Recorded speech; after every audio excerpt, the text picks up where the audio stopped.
आपको एक amazing fact बताता हूं। अगर किसी ने 2020 में HDFC, Infosys, TCS, Reliance, IRCTC ये सारे शेयर्स लिए होते तो 2024 तक उसका पैसा डबल हो गया था। लेकिन अगर कोई वो शेयर्स आज तक लेके बैठा होता तो उनके नेट नेट होते जीरो रिटर्न्स। मतलब 6 साल में आपको स्टॉक सेम 2020 के प्राइस पे मिल रहा है और कोई रिटर्न नहीं। Now on the other hand, अगर किसी ने 2024 में ये सारे स्टॉक्स अपने ऑल टाइम हाई पे बेच दिए होते और उस समय पॉलीकैब, हिताची एनर्जी या फिर बीएससी में एंटर करता तो उनको मिलते 50 से लेके 300% तक returns. That means portfolio churning matters. आपको एक सेक्टर से तब बाहर निकलना होता है जब वो ऑलमोस्ट पीक पे हो और दूसरे सेक्टर में उसी समय एंटर करना होता है जो उस समय बडिंग फेज में हो। इससे आप अपने एग्जिस्टिंग मनी से ज्यादा बेहतर रिटर्न निकाल सकते हैं। तो क्या करना चाहिए? क्या हमें किसी स्टॉक को लेके चुपचाप बैठे रहना है हमेशा के लिए? मैं हमेशा लोगों से कहता हूं, अपने पैसे से प्यार करो, किसी पर्टिकुलर कंपनी से नहीं। पोर्टफोलियो चर्निंग मैटर्स, जिसके बारे में आज इस वीडियो में हम डिस्कस करेंगे।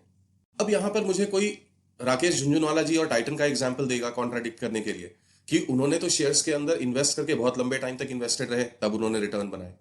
Now my dear friend, Rakesh Jhunjhunwala ji ने एक बडिंग कंपनी को आइडेंटिफाई किया बिल्कुल इनिशियल फेज में।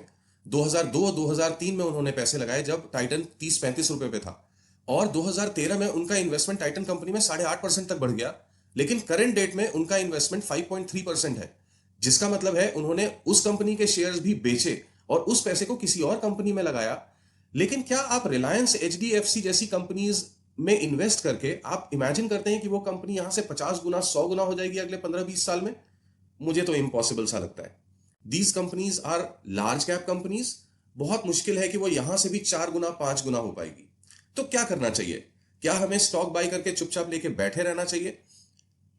आज मैं आपको अपना एक 4 स्टेप फ्रेमवर्क दूंगा जिसमें हम पोर्टफोलियो चर्निंग के बारे में समझेंगे कि कब चर्न करना है, कैसे चर्न करना है और करना भी है या नहीं। पहले क्लैरिटी ले लेते हैं। क्या पोर्टफोलियो चर्निंग का मतलब रोज बाय सेल करना होता है? लोग सुन के डर जाते हैं कि भाई लगता है मुझे रोज शेयर बाय करने पड़ेंगे और अगले हफ्ते बेच देना पड़ेगा या रोज खरीद के रोज बेचना पड़ेगा। मैं ऐसा बिल्कुल नहीं कह रहा। ये एक रिव्यू प्रोसेस है, पीरियोडिक प्रोसेस है, जहां पे एक सर्टेन टाइम पीरियड के बाद हम एक स्टॉक की परफॉर्मेंस, उस सेक्टर का रिव्यू और उसके बेसिस पे अपने डिसीजंस लेते हैं। ये एक डिसिप्लिन्ड प्रोसेस है, ना कि एक इमोशनल रिएक्शन। ना जनरली लोग पोर्टफोलियो चर्निंग क्यों करते हैं? उसके मेन 3 रीजन हो सकते हैं। पहला है, क्या उस सेक्टर में कोई बदलाव आया है? क्या उस स्टॉक के फंडामेंटल में कोई चेंज आया है? दूसरा, क्या आपके लाइफ चेंजेस आए हैं? किसी तरह का नया एडजस्टमेंट हुआ है? ना इन सबको हम अपने एक 4 स्टेप प्रोसेस में समझेंगे कि हम पोर्टफोलियो चर्निंग क्यों, कब और कैसे करें। So let's get started. Now step 1 is fixed review calendar. आप अपने फोन में एक रिव्यू फिक्स कर लें कि एवरी 3 मंथ्स, एवरी 6 मंथ्स आप कंपनी के क्वार्टरली बैलेंस शीट या फिर उसकी एनुअल बैलेंस शीट को चेक करेंगे और उस सेक्टर को रिव्यू करेंगे कि क्या उस सेक्टर में कोई फर्दर चेंजेस आए हैं। जैसे फॉर एग्जांपल, आईटी में एआई आने की वजह से सेक्टोरल चेंज है, तो आप देखेंगे सिर्फ एक पर्टिकुलर स्टॉक नहीं गिरा है बल्कि पूरा का पूरा आईटी पैक गिरा हुआ है इस टाइम पे। इन्फोसिस 2020 के प्राइस पे है, टीसीएस 2020 के प्राइस पे है। ये सारी कंपनीज 50-60% डिस्काउंट पे आज की डेट में अवेलेबल है। So there is a sectoral shift. Now इसी साल 2026 में हमने देखा कि मेटल्स अपने ऑल टाइम हाई पे थे। गोल्ड 1,70,000 पहुंच गया था, सिल्वर ऑल टाइम हाई पे पहुंच गया था। सो मेटल सेक्टर बूम पे था। जिस समय कोविड आया था उस समय फार्मा सेक्टर बहुत हाई था और फार्मा में केमिकल्स की जरूरत होती है, इसलिए केमिकल सेक्टर उस समय हाई पे था। कोविड के तुरंत बाद रेलवे शुरू हो गए, होटल्स खुल गए, तो इसलिए रियल स्टेट में बूम आया। तो हर पर्टिकुलर टाइम पे एक पर्टिकुलर सेक्टर किंग होता है ना। हमें यह आइडेंटिफाई करना जरूरी है कि किस समय किस पर्टिकुलर सेक्टर में इन्वेस्टेड रहें। उसके बारे में हम बाद में बात करेंगे। The second step is your sectoral allocation.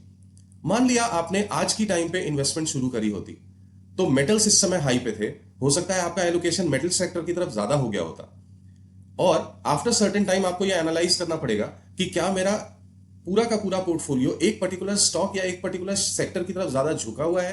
तो ऐसे में जब वो सेक्टर डाउन होगा तो आपका पूरा पोर्टफोलियो डाउन हो जाएगा। तो आपको क्या करना है, उस टाइम पे एनालाइज करके ये देखना है कि कौन सा सेक्टर इस समय नेक्स्ट ग्रोइंग सेक्टर बन सकता है। इसके बारे में मैंने डिटेल में पिछली वीडियो में डिस्कस किया है और आगे भी डिस्कस करता रहूंगा। तीसरी चीज है योर ओन लाइफस्टाइल चेंजेस। मान लिया आज की डेट में आपकी नई नई शादी हुई है और आज के 2 साल बाद आपके बच्चे होते हैं, आपकी रेस्पॉन्सिबिलिटी बढ़ जाती है। उसके 5 साल के बाद वो बच्चा स्कूल जाने लगता है और आपको उस समय एक पर्टिकुलर अमाउंट चाहिए, तो आप एक एग्रेसिव फंड से पैसा निकाल के उसको थोड़ा सा फिक्स्ड इंस्ट्रूमेंट की तरफ शिफ्ट करेंगे, सो दैट जब आपको वो पैसे की जरूरत हो तो मार्केट वोलेटिलिटी की वजह से आपका पोर्टफोलियो डाउन ना हो रहा हो। Now the fourth step is tax implication. अगर आप किसी शेयर को शॉर्ट टर्म में बेचते हैं तो आपको एक short term capital gain tax देना पड़ता है जो कि 20% है। लेकिन अगर आप उसको लॉन्ग टर्म तक होल्ड करते हैं तो long term capital gain tax 12.5% है। रेस्ट डिपेंड करता है कि आपकी उस समय इनकम लेवल क्या है। इसके अलावा ट्रांजैक्शन चार्ज जिसको हम एसटीसीजी कहते हैं और भी अदर चार्जेस हैं जो लगते हैं। आपने ये देखना है कि उस शेयर को बेचने के बाद net net of these taxes आपके पास क्या बचता है। अगर आपका रिटर्न उसके बाद भी अच्छा होता है तो हम उस शेयर को बेच सकते हैं और उस पैसे को किसी और सेक्टर में एलोकेट कर सकते हैं। बड़े बड़े म्यूचुअल फंड हाउसेस भी सेम टेक्निक यूज करते हैं, जिसके अंदर अगर आप देखोगे तो स्मॉल कैप में ही बंधन small cap, Tata small cap, HDFC small cap और आईसीआईसीआई स्मॉल कैप के अलग अलग पोर्टफोलियो मिक्सेस होते हैं।